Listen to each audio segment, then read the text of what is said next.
여러분 안녕하십니까? 새누레TV의 강요열입니다.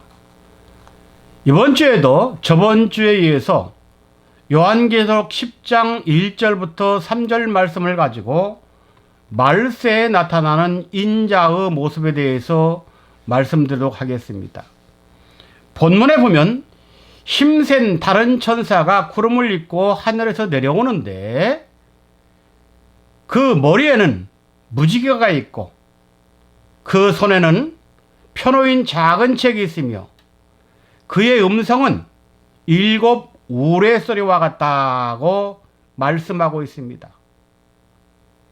이것은 마지막 때 우리들에게 마지막 구원의 말씀을 가지고 오시는 분의 모습을 말합니다. 아담이 타락한 후 4000년 동안 메시아가 오신다고 하나님은 선지자들을 통해서 이스라엘 나라와 백성들에게 말씀을 대줬습니다. 심지어 메시아가 태어나는 장소까지 말씀했습니다. 그런데도 막상 메시아가 이 땅에 오시니까 예수님을 영접했다는 사람들이 하나도 없다 했어요. 그 결과 마태복음에 보면 나라의 본 자손인 이스라엘 사람들은 다 성박지옥으로 내팽개쳐졌다고 했습니다. 여러분들, 지금 이 시대도 요한계시록 10장을 통해서 마지막 때 오시는 분을 우리에게 자세하게 말씀하고 가르쳐 줍니다. 이 말씀은 인간적인 입장이나 육신적인 입장 또는 기록적인 입장에서는 해명할 수가 없습니다. 이것을 성경적으로 또 더 나아가서는 영적으로 우리가 해명을 받고 믿을 때 아하, 이런 말씀을 외치는 분이 그분이구나 하는 것을 깨닫게 됩니다. 그러면 그분을 우리는 만나서 그분의 말씀을 통해서 아멘하고 순종하는 순간 하나님의 때가 되면 우리는 영육간에 에녹과 엘리야처럼 하늘나라로 들림받게 돼 있는 것입니다. 그러나 그 들림을 받기까지는 우리가 준비해야 할 일이 있고 또 우리가 변화 받기까지는 시기가 있는 것입니다. 해서 성경은 7년 대환란 후에 주님이 재림하시고 그 재림을 통해서 우리가 영육간에 영생한다고 했습니다.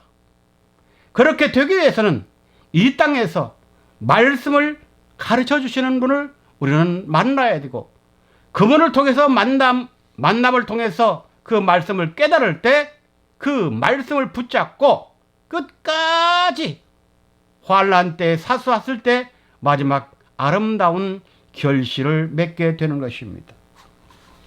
저번 주에 종말에 오시는 인자의 모습을 힘센 다른 천사였다고 말씀드렸습니다.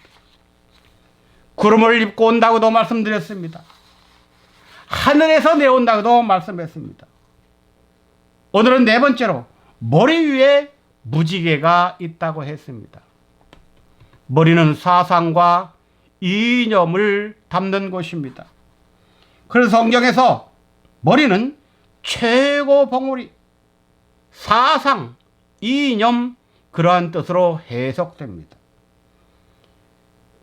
이분의 머리는 무지개 사상밖에 없는 겁니다. 이분은 오셔서 무지개의 비밀을 가르쳐 준답니다. 그러므로 우리도 당연히 무지개가 있어야 된다는 얘기죠. 그럼 무지개가 뭡니까? 무지개가 최초로 나온 말은 노아 때입니다. 창세기 9장 16절에 구름 속에 무지개를 두어서 만약에 하나님이 보실 때 구름 속에 하나님의 무지개가 있으면 그 사람은 죽지 않고 영원한 세계에 들어갈 수 있는 영세의 약속이라고 했습니다. 이것은 노아가 방주를 다 짓고 방주 속에서 홍수를 심판을 피하고 밖으로 나온 후에 주신 언약입니다. 그러므로 이것은 성전 후에 나오는 하나님의 언약이라는 뜻입니다. 다음으로 무지개 내용은 에스겔 시대에 나타납니다. 에스겔은 우리가 보통 그분을 얘기할 때 성령 상징이라고 합니다. 예레미야가 성부의 상징이라면 이사야는 성자의 상징이요, 에스겔은 성령의 상징이요, 다니엘은 마지막 종말을 승리로 이끌 수 있는 성도의 상징입니다.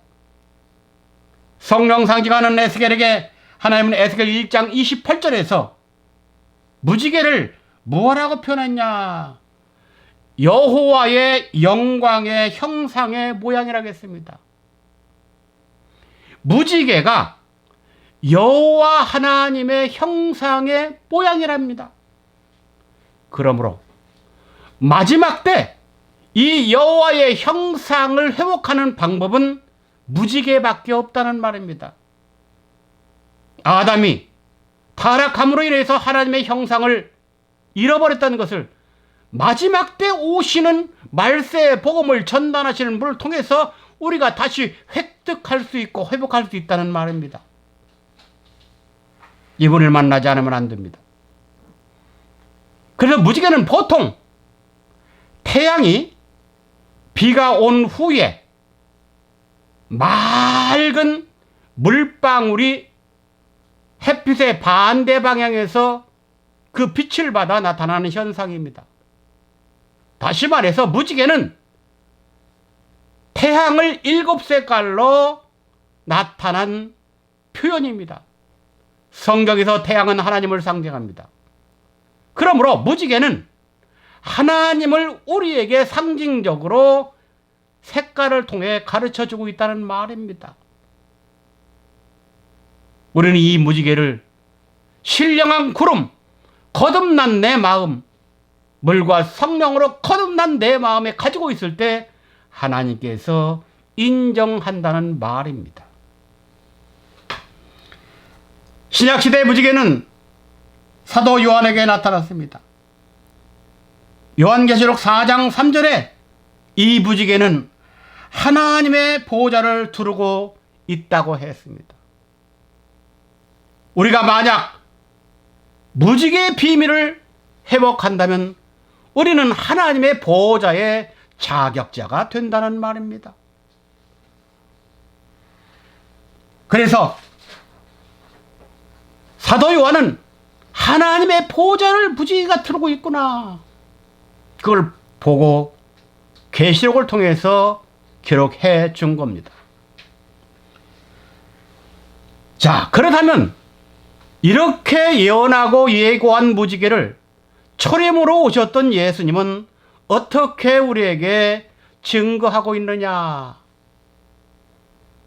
예수님은 십자가상에서 6시간 달렸습니다. 6시간 달리면서 오전 9시부터 12시까지는 빛이 있었는데 그때까지 주님께서 3번 말씀했습니다. 정오 2시부터 12시부터 3시까지는 캄캄할 때 우리 주님은 마지막 3시 직전에 4말씀을 하셨습니다. 그래서 예수님께서 십자가상에서 하신 말씀은 총 7말씀입니다. 십자가는 인류 구원을 위해서 메시아가 죽으시는 그 시점을 말합니다. 바로 예수님이 7말씀은 하나님을 향한 기도는 물론이요, 온 인류를 향해서 예수님께서 우리를 구원해 주시는 비밀의 말씀이요, 유언이 되기도 합니다. 우리들에게 이 유언만큼은 반드시 지키고 깨달아야겠습니다.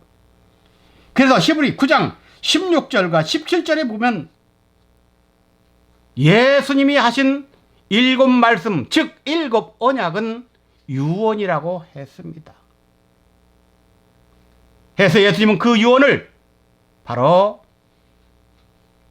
무지개 언약을 통해 성취한다는 것을 가르쳐 줬고, 그 다음에 재림 시대 때 우리에게 가르쳐 주시는 그분은 바로 머리 위에 무지개가 있다고 했습니다. 우리는 이분을 통해서 예수님이 성취했던 것을 우리는 이제 완성해야 됩니다. 예수님은 하나님이요 창세 전에 계신 분이 오신 겁니다. 그러므로 우리는 나타난 무지개를 창세 전의 세계로 해석해야 비로소 하나님 앞에 인정받고 하나님의 형상으로서 회복되는 역사가 있다는 것입니다. 그렇다면 여러분들 속에 창세전의 무지개가 있습니까? 원래 무지개는 원형입니다. 그런데 우리들에게 나타나는 무지개는 반원입니다. 그럼 반원은 감춰져 있다는 것이죠. 나타난 것은 창세 후의 세계를 말합니다. 그러나 감춰져 있는 것은 창세 전의 세계입니다. 우리는 이런 성경 공식을 알아야 하나님의 말씀을 깨달을 수 있는 것입니다. 깨닫기 원합니다. 머리 위에 있는 무지개는 하나님의 구원 계약의 성실성을 상징합니다. 하나님의 약속과 언약을 무지개로 말한 겁니다. 다섯 번째로 그분의 얼굴은 해 같다고 했습니다. 이 말은 어두움이 전혀 없고 빛만 충만하다는 뜻입니다. 얼굴은 그 사람의 인격을 상징합니다. 이분의 인격은 해입니다. 해는 하나님과 그의 말씀을 상징합니다. 구약시대 때 얼굴에 해 같은 광채가 빛난 사람은 모세였습니다.